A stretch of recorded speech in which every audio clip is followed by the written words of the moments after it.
Assalamualaikum sahabat, kita akan bikin mie goreng gulung pangsit. Pertama, rebus mie seperti biasa. Potong-potong agar nanti tidak susah ya saat dimasukkan ke kulit pangsitnya. Siapkan bumbunya, ingat saus pedasnya jangan dipakai, soalnya takut yang makannya anak-anak ya. Setelah mie matang, lalu campurkan seperti biasa ke bumbu.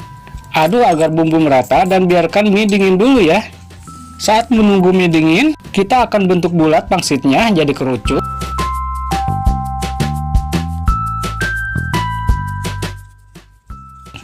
Tinggal gulung-gulung aja seperti ini ya. Lalu pinggirnya kita lem pakai air.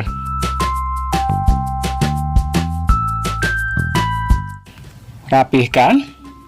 Dan jadinya seperti ini ya. Oke, lanjut seperti tadi.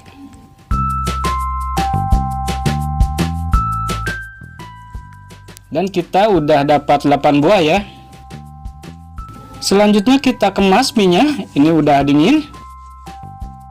Kita ambil kira-kira 1 sendok makan. Rapihkan.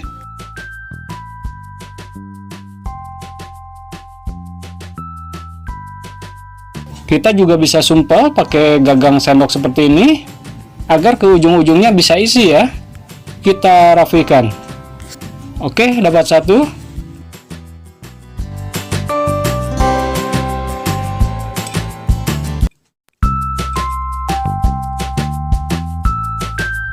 Oke, ini 1 lagi.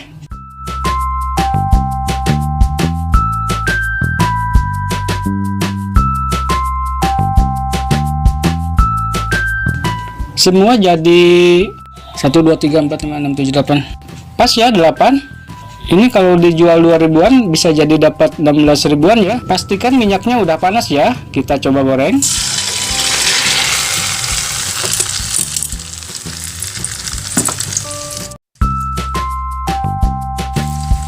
Oke,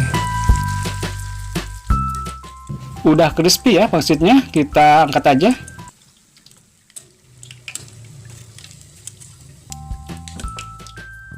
Oke sahabat, ini mie gulung pangsit udah siap disantap ya. Selamat mencoba di rumah, jangan lupa subscribe, like, dan silakan share. Sampai jumpa di video berikutnya.